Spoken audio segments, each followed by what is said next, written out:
빅테크 이 중에서는 모아간다면 뭐가 제일 좋을까요? 올해 하반기나 내년까지 봤을 때 애플, 마소, 알파벳, 아마존, 테슬라, 페북, 메타죠, 엔비디아 뭐가 좀 좋으시나요? 한 올해 말 내년 조금 1년 정도는 보고 침체 이슈 좀 지나간다고 봤을 때 말 나온 김에 정리 좀 해보겠습니다. 제가 이번 주에 좀 충격적인 자료를 봐가지고 공유 드리려고 가져왔어요. 지금 막 닷컴 버블하고 똑같다 이런 얘기도 많이 나오고 막 비관론 많잖아요. 근데 어떤 애널리스트 분이 이걸 겹친 거예요. 이게 뭐냐면은 뒤에 빨간색이 닷컴 버블 시기 2000년대의 나스닥이고요. 그리고 검은색 앞에 보이는 게 이번에 코로나 버블이라고 부를게요. 그냥 코로나 유동성이니까 코로나 버블 시기에 아크, 혁신 유망주 요걸 비교해야 된다는 분들이 많거든요. 닷컴 버블의 나스닥과 지금 나스닥은 말이 안 되고 그때 나스닥 정도랑 비교하려면 지금 아크 정도랑 비교할 정도로 엄청난 버블이 있었다. 근데 겹쳐보니까 이제 고점을 딱 겹친 거예요. 요 정도로 많이 빠졌습니다. 그래서 이 애널리스트 분의 주장도 이제 일단 거품은 다 빠졌는데 제가 지난주 라이브 때도 말씀드렸지만은 보통 거품 빠질 때 이 정도면 많이 빠졌다가 아니고 마지막 항복을 받아내고 들어 올린다는 거예요. 그 패닉셀 지금 보시면은 코로나 저점 구간까지 왔거든요. 아크 ETF가 여기 캐시우드라는 유망주 대가가 운영하는 ETF인데 혁신주들 모여있어요. 테슬라니 뭐니 다 모여있는데 엄청난 상승폭을 보이다가 다 반납하고 심지어 코로나 중간 지점도 아니고 코로나 저점까지 왔는데 나스닥도 닷컴 버블 때 그랬대요. 한번 들어 올리는 척 했다가 한 번 더 뺀대요. 마지막에. 그러니까 이제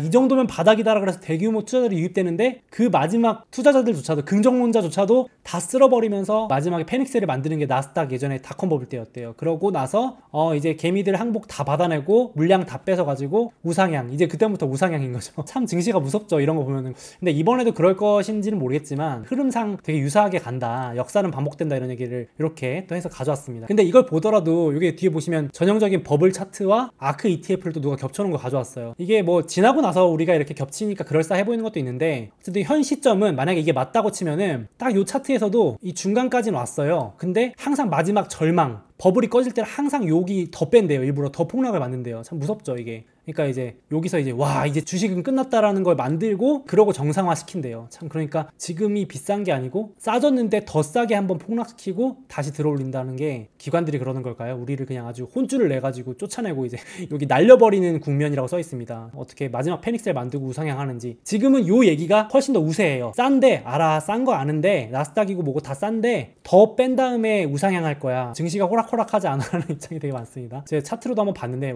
진짜 캐시우드 누님 표정 보이시지만 요즘 뭐 캐시우드 기사도 안 나요. 사람들이 이제 관심이 싹 식었습니다. 그쵸? 요즘은 이분 얼굴 보기 싫다는 얘기를 지나서 그냥 이분 얘기를 하지도 않죠. 근데 이제 보시면 절대 가격상 아크 ETF 지금 30불 후반인데요. 코로나 이전 그냥 10년 전 가격이랄까요? 한 5년, 6년 전 가격으로 돌아갔어요. 그러니까 뭐 올랐던 거 그냥 다 사라졌고요. 이분이 뭐 하시는지 아무도 관심이 없는 구간까지 접어들었습니다. 무풀 구간이라고 하죠. 무풀 구간. 악풀 지나서 무풀 구간입니다. 지금 이때는 하루에 10개씩 기사 났습니다. 아크 기사가. 유튜브로도 하루에 뭐 100개씩 유튜브 나왔던 시절인데 이제 안 나옵니다. 그래도 이분이 성장주 투자에 대한 안목이 있다고 이제 생각을 하니까 저도 한번 꾸준히 지켜보고 있는데 작년 11월에 엔비디아를 파셨었거든요. 근데 이제 이번 주에 엔비디아 샀더라고요. 또 엔비디아도 이제 간만에 아크 펀드 주력 펀드에 다 담기 시작했고요. 고점 대비 50% 빠지니까 사기 시작하더라고요. 한동안은 엔비디아 얘기를 안 하다가 좋게 본지 모르겠지만 이번 주 인터뷰에서 여전히 캐시우드는 전망을 안 바꿨습니다. 인플레 잡힌다. 내년이면 원자재 가격 다 빠지고 다시 혁신주가 주목받는다. 그래서 미리미리 사놔야 된다라는 얘기를 또 다시 이번 주에도 했습니다. 인플레 아니다, 디플레다 또 얘기를 하시더라고요. 그래서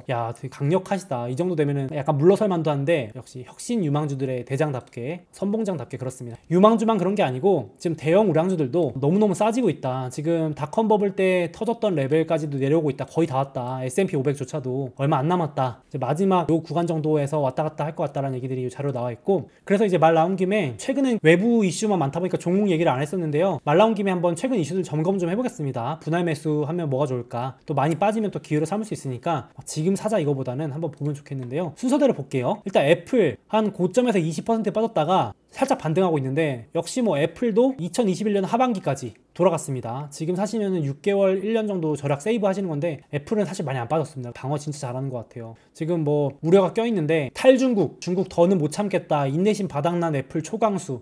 이거 이제 진짜로 탈세계화 시작되는 것 같습니다. 다들 중국에서 빠져나오는 것 같아요. 생산 거점 이전은 여태까지 말만 했는데 액션 단계 들어갔다고 업데이트가 됐습니다. 그래서 이거 되면은 그동안 중국에서 싸게 수입했던 거, 제품 만들었던 것도 끝나니까 점점 더 비용 올라가니까 이것도 우려고 이번 주에 드디어 드디어 애플도 직원 임금 인상했다. 이것도 밝혀졌습니다. 그래서 비용 상승 우려 하나 껴있고, 그리고 이번 주에 나온 기사가 애플조차도 스마트폰 전망을 낮췄습니다. 그러니까 삼성전자도 낮췄거든요. 근데 이제 애플마저 지금 계속해서 스마트폰 시장 전망치 다 낮춰지고 있고 생산량 전망 낮추고 있고 마지막까지 버티던 고사양 제품을 만들어낸 애플조차도 아이폰 전망을 성장 안 한다. 올해 성장 못하고 잘해봐야 작년 수준이라고 전망을 내렸습니다. 그래서 애플의 매출 주력원인 현금원인 스마트폰이 둔화되는 거는 어쩔 수 없다. 이렇게 되고요. 그럼에도 불구하고 6월 달에 애플 주요 행사 세계 개발자 회의 있고요. 여기 신제품 원래 공개 예정인데 이번 달에는 좀 밀릴 것 같다라는 게 많습니다. 공급망 이슈 때문에 수요 둔화 이런 것 때문에 원래는 올해 말에 나왔어야 되거든요. 올해 9월달? 올해 아니면 내년 초에는 나올 것 같아요. 이제 이거 뭐 예상도인데 이제 메타버스 헤드셋 이제 이거 나오면은 저 같으면 이제 한번 사볼 것 같거든요. 이제 유튜버 분들이 많이 다루시겠죠. 이제 쫙 하면서 막 체험기도 다루고 이러면서 또 애플은 비싸도 사니까 현금흐름 기본이고 신사업은 이제 시작인데 저도 이런 기사 보면 이제 뭐 경기 침체고 뭐고 좋은 주식은 사놔야 되지 않나 싶은데 신사업 이제 시작인데 그렇습니다. 그렇게 생각이 들었고요. 마소, 시총 2등이 마소도 한 25%까지 빠졌다가 지금 살짝 회복하고 있는데 작년 초 기준으로 돌아갔습니다. 21년 초. 근데 마소는 딱히 악재도 없어요. 뭐 기사 나온 것도 없는데 그냥 금리 상승 우려 때문에 같이 흘러내렸습니다만은 그 잘 나가는 마소조차도 이번 주에 이제 신규 채용 속도 조절. 야, 기사 보니까 뭐라 그러냐면요. 원래는 이제 각 부서장들이 알아서 채용하면 됐는데 이제는 경영진들한테 검토 맡고 도장 찍고 채용하라는 거예요. 그러니까 빡세진 거죠. 이제 그 짱짱한 마소조차도 지금 이거 채용은 좀 조심해야겠다 싶을 정도로 외부 경기가 조금 둔화되고 있는 건 사실인 것 같아요. 이런 기사 봐도 야, 마소가 전 세계 시총 2등에 현금이 짱짱하거든요. 얼마나 현금이 많은데 그런 기업도 신규 고용을 조절하겠다라는 게 급격히 냉각하고 있구나 싶긴 합니다. 그러니까 이제 주식도 좀 빠질 수밖에 없는데 제가 이번 주에 좀 마이크로소프트가 큰 행사를 했어요. 빌드라는 개발자 행사를 했는데 이 행사 보고 마소는 저는 개인적으로 들고 가야겠다는 생각을 했습니다. 추천이 아니고요. 마소는 진짜 그런 허황된 말을 하는 게 아니고 이번 주에도 발표 행사에서 뭐라냐면은 산업용 메타버스 이미 이제 여기서 매출을 일으키고 있어요. 이번 주에도 공개한 신규 고객사가 여기 이제 가와사키 중공업이라고 일본의 이제 대기업인데 로봇 이런 거 만드는 곳인데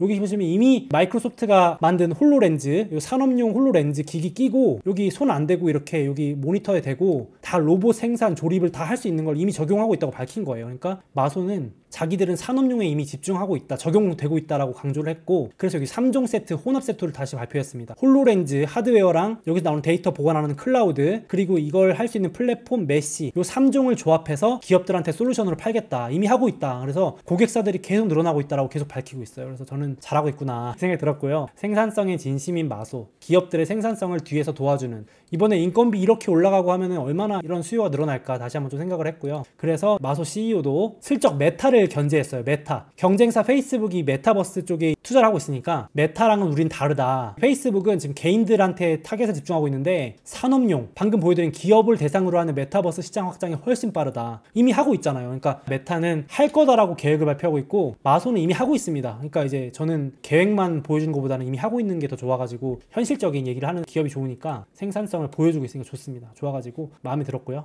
그리고 또 이번 주에 웃긴 게 메타 경쟁사거든요. 이 페이스북이 마소의 경쟁사입니다. 앞으로 메타버스 시장을 놓고 경쟁해야 되는데 그 메타조차도 마이크로소프트의 클라우드를 쓸 수밖에 없습니다. 마소가 클라우드 잘하니까. 그래서 이번 주에도 마소의 클라우드 사용 협력 확대 발표를 또 대규모로 발표했고요. 그래서 경쟁사조차도 우리 클라우드 씁니다 라고 웃고 있고 제가 그래서 클라우드 역시 끄떡없구나 싶어서 다시 한번 가져왔고요. 그래서 말 나온 김에 메타 이제 뭐 빅테크에서 빼야 된다는 얘기도 있는데 고점에서 반토막 나 있는 상황에서 회복이 요원하게 그냥 이러고 있습니다. 지금 지지부진하고 있는데요. 제가 좀 긍정적인 기사 없나 봤는데 이번 주에 이 저커버그 CEO가 또 발표를 했거든요. 당분간 막대한 돈을 잃을 것이다. 이게 진짜 저커버그가 한 말이에요. 향후 3년에서 5년 동안 상당한 금액의 돈을 잃게 될 것이다. 회사 CEO가 이렇게 말을 하다니. 그러니까 이제 무슨 말이냐면은 투자하겠다는 거죠. 3년에서 5년은 투자해야 된다. 그러니까 이게 좋은 건데 주가에는 사실 안 좋죠. 왜냐면은 실적이 안 좋아진다는 얘기니까 당분간은. 그래서 페이스북 CEO는 다시 한번 이번 주에도 메타버스 야망이 엄청 크기 때문에 난 투자할 거라고 해서 조금 당분간 주가는 지지부진할 것 같습니다. 근데 이제 이게 만약에 저커버그가 정말 야심차게 이걸 투자를 해가지고 성공을 한다. 성공에 대한 기대가 붙는다 그러면 이제 주가는 그만큼 폭발적으로 오를 텐데 조금 당분간 아쉬울 것 같습니다. 개인적인 생각입니다만은 망한다 이런 얘기가 아니고요. 그런 상황이고 알파벳 이번 주에 알파벳이 좀 억울하게 덩달아서 빠졌어요.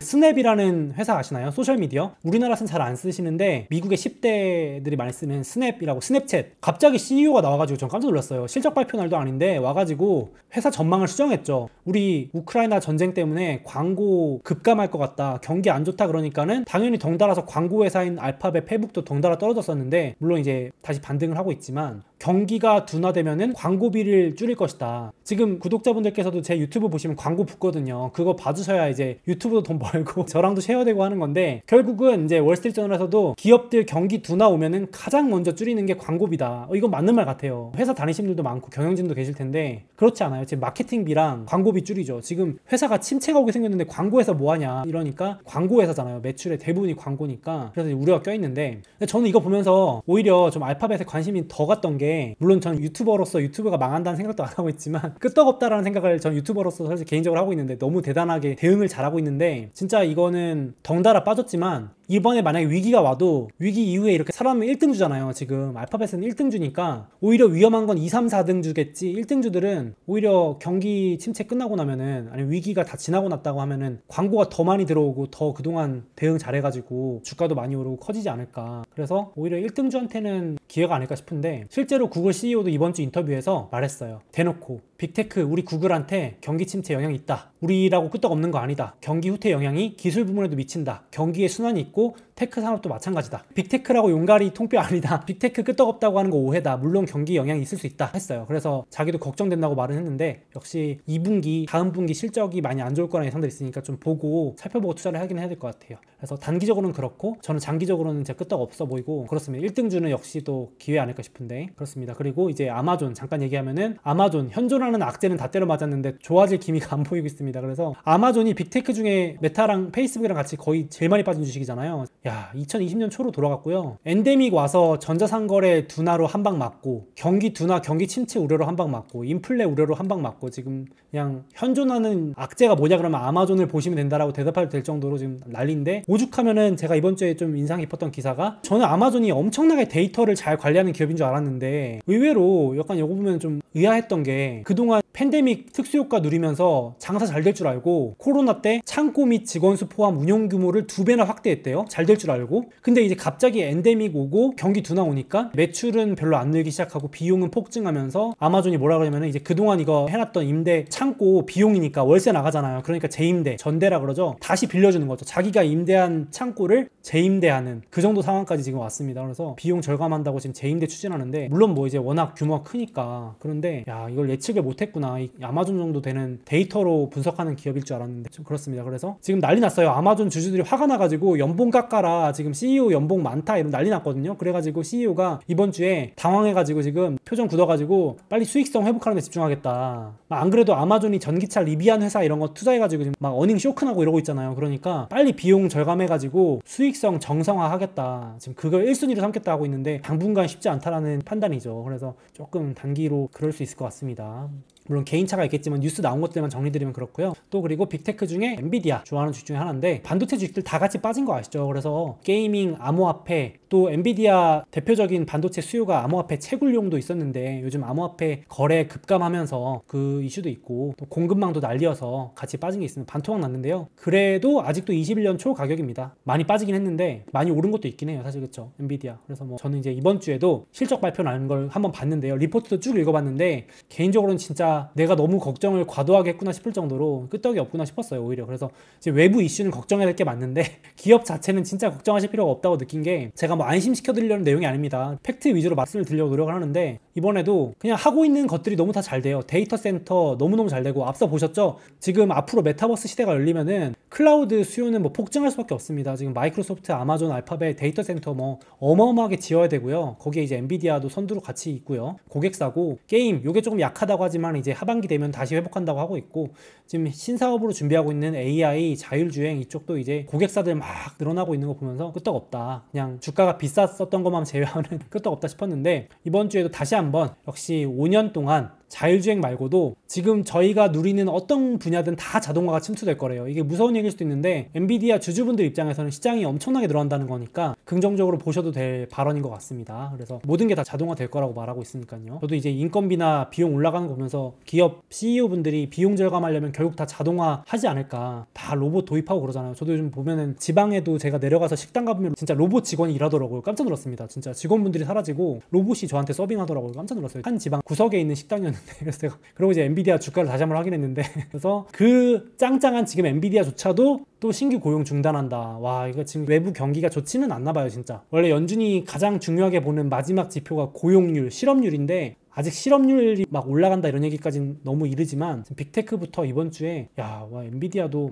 외부 환경 때문에 채용이 어렵다 하고 있습니다. 제가 앞서 말씀드렸지만은 빅테크 정도 되니까 채용 중단이지 이번 주에도 이렇게 헤드라인에 나올 정도로 다른 기업들은 이미 해고가 급증하고 있어요. 넷플릭스 지난주에 소개해드렸고 펠로톤 뭐 이런 적자 기업들, 스타트업, 유망한 기업들은 지금 다 부채가 많기 때문에 금리 인상되면서 난리가 난 것 같아요, 진짜로. 그래서 조금 이 부분이 조심스럽고 염두에 두셔야 될 것 같습니다. 그래서 지금 보시면 뭐 외부 이슈는 안 좋은데 기업들 자체는 열심히 일하고 있다가 제 포인트인데 테슬라는 늘 악재가 존재했으니까 CEO 리스크라고 하는 것도 뭐 맨날 나오고 근데 제가 봤을 때는 그런 것들은 부차적인 것 같고 중국발 이슈가 제일 큰 것 같아요. 본질적인 생산 이슈는 물론 트위터 인수 이슈 이런 것도 있는데 지금 당장 중국에서 지난달에도 상하이 공장에서 출하량이 90% 가까이 줄었대요. 심지어 어떤 날은 차가 한 대도 못 만들었던 날도 있대요. 그러니까 아무리 정말 유망한 테슬라여도 당장 중국에서 차가 안 뽑히는데 이거 어떻게 팔 수가 없잖아요. 그러니까 이제 2분기 7월에 발표되는 2분기 실적이 엉망일 거라는 예상이 많으니까 저는 이제 요게 이제 제일 단기 우려 같습니다. 그거 말고는 뭐 중장기적으로야 다들 좋아하시는 분들 걱정 안 하실 것 같은데 요 이슈가 조금 우려되는데 반토막 났었거든요. 테슬라도 그쵸? 600슬라까지 갔었습니다. 와, 제 평단가 거의 근처까지 왔었다가 올라가더라고요. 그래서 시겁했는데요. 저도 와, 어떻게 많이들 또 줍줍하셨나요? 근데 단기 반등일지 더 떨어질지 이제 하락의 시작이다라는 분들 많으신데 그건 이제 뭐 제가 예측하기 어려우니까 근데 중장기로 뭐 전기차 1등이고 본업은 잘하고 있으니까 그 걱정은 없고 단기적으로 조금 그런 건 있는 것 같습니다. 그렇죠? 실적이 막 생각 외로 안 나올 수도 있고 이러니까요. 이렇게 되고 이번 주에 나왔던 주요 빅테크의 이슈들 업데이트 한번 해봤습니다. 그래서 개인적인 선호도에 따라 있으실 텐데 저도 여기서 이제 부지런히 제가 좋아하는 주식들을 모아가고 있는데 요즘은 조금 매수를 공격적으로는 못하고 있어요. 저도 외부 이슈가 좀 걱정돼가지고 저도 솔직하게 말씀드려야 되니까 좀 지켜보자라는 입장인데 어떻게 될지 한번 살펴봐야겠고 개인적으로 이거 보시고 분할 매수 한다면 뭐가 좋으실지 한번 고민해보시면 좋을 것 같습니다. 그래서 제가 이제 고점 대비 하락률 맵은 업데이트 해드릴 거고 근데 이제 제가 되게 지금 외부 이슈들이 부정적이잖아요. 지금 99%가 일시적 반등이다. 사지 마라. 더 떨어진다가 99%거든요. 지금 그럴 수밖에 없는 게 제가 이번 주에 발표된 개인 심리지수 보니까 계속 떨어져요. 보이시죠? 계속 19.8%.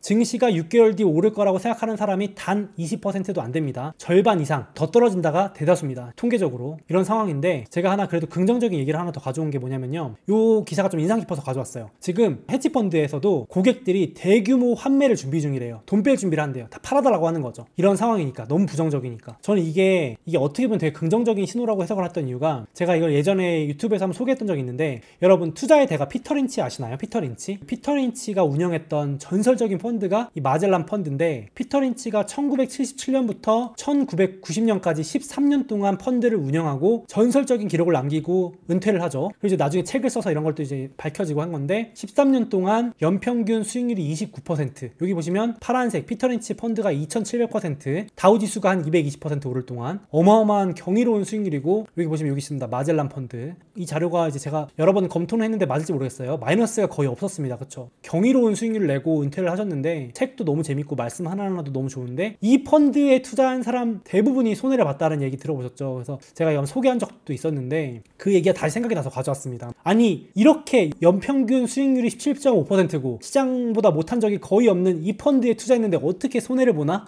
심지어 투자한 고객의 절반 이상이 마이너스를 기록했답니다. 근데 결론은 그거죠. 이 초호황 사이클의 펀드를 찾아서 잘 골라놓고도 항상 펀드가 올라갈 때 매수, 펀드가 빠지면 매도. 그러니까 고점 매수, 저점 매도 하는 거죠. 제가 요즘에도 보면은 펀드에서 돈이 빠져나간다는 기사 이런 것들 많이 보이는데 다 빼는 거죠, 이제. 그러니까 정확히 반대로 하는 거죠, 우리 개인들은. 그러니까 주식이 빠지면 팔고, 오르면 들어오고. 저도 한번 생각을 하게 되더라고요. 지금 비관론이 가득하긴 한데 너무너무 많은데 지금 월가에서도 이 헤지펀드 스스로 수수료도 엄청 비싸잖아요. 월가에 돈을 맡기는 이유가 엄청 수수료 떼지만 수익 내달라고 하는 건데, 지금 성장주 투자의 대가들이 지금 아주 그냥 욕을 온통 얻어먹고 있다고 합니다. 이제 저도 유익 있게 봤던 헤지펀드, 지금 체이스 콜먼이라고 하는 월가 대가거든요. 500대 부자들은 억만장자기도 한데, 타이거 글로벌이라고 엄청 성장주 투자 많이 담았던 투자인데 올해 4월까지 펀드 수익률이 마이너스 44%, 고객들 분노가 막 쌓여가지고 환매해달라고 지금 난리랍니다. 지금 팔아달라고. 작년까지는 이분 펀드에 가입하고 싶어서 난리였는데 이제 다 팔아달라고 난리랍니다. 이제 반대된 거죠. 그래서 타이거 펀드 매니저 손실 충격적이다. 왜냐면 그들이 업계에서 가장 성공적인 헤지펀드 중 하나였는데 작년에도 뭐 몇십 퍼센트 수익률 냈었는데 42개 보유 주식 중에 2개 제외하고 다 마이너스고, 지금 올해 들어서 보유 주식 90%가 나스닥보다도 못하니까 고객들이 뭐 하는 거냐, 지금 내 돈 가지고 뭐 하는 거냐 이러면서 이제 다 환매하는 거죠. 그래서 지금 전 세계 헤지펀드 40%만 수익 중이래요. 손실 막으려고 헤지펀드 가입하는 건데 또 마이너스래요, 다 60%가. 그리고 상위 펀드랑 하위 펀드 격차도 엄청나게 확대되고 있고, 그러니까 잘하는 펀드랑 못하는 펀드 격차가 더 벌어지면서 실력차가 나오는 거고, 그러니까 이제 고객들이 팔아줘 하면서 달려들고 있는 거죠. 그래서 생각해보면은 지금 이렇게 오히려 고객들이 막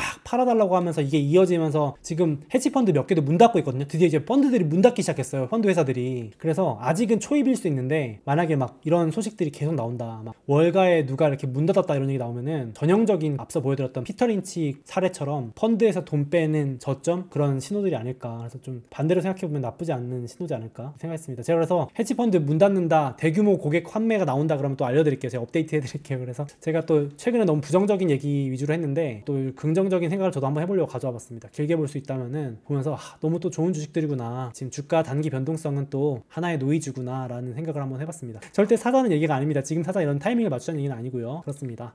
잠깐, 제 책과 해외 주식 그리고 국내 주식까지도 받을 수 있는 이벤트를 진행하고 있으니 주목해주세요. 이베스트 투자증권 온라인 계좌 개설하시고 이벤트 신청만 하시면 국내 인기 주식 한 주를 추첨해서 증정해드리고, 해외 주식 100만원 이상 거래하시면 아마존, 테슬라 등 해외 주식 한 주를 100% 증정한다고 합니다. 이렇게만 받아도 꽤 쏠쏠하겠는데요. 게다가 해외 주식 거래 수수료를 0.07%로 우대받으실 수 있고, 당연히 실시간 시세도 무료라고 합니다. 이외에도 입고 이벤트도 진행 중인데요. 관심 있으신 분들은 영상 더보기 댓글 참고해주세요. 그리고 계좌 개설하실 때 이벤트 코드에 소몽 입력해주시고 100만원 이상 거래해주신 모든 분들께는 제 책을 증정해드립니다. 아직 미국 주식 시작하지 않으셨거나 추가 계좌 개설하실 분들은 이런 혜택 누리시면서 투자하시면 더욱 좋을 것 같습니다.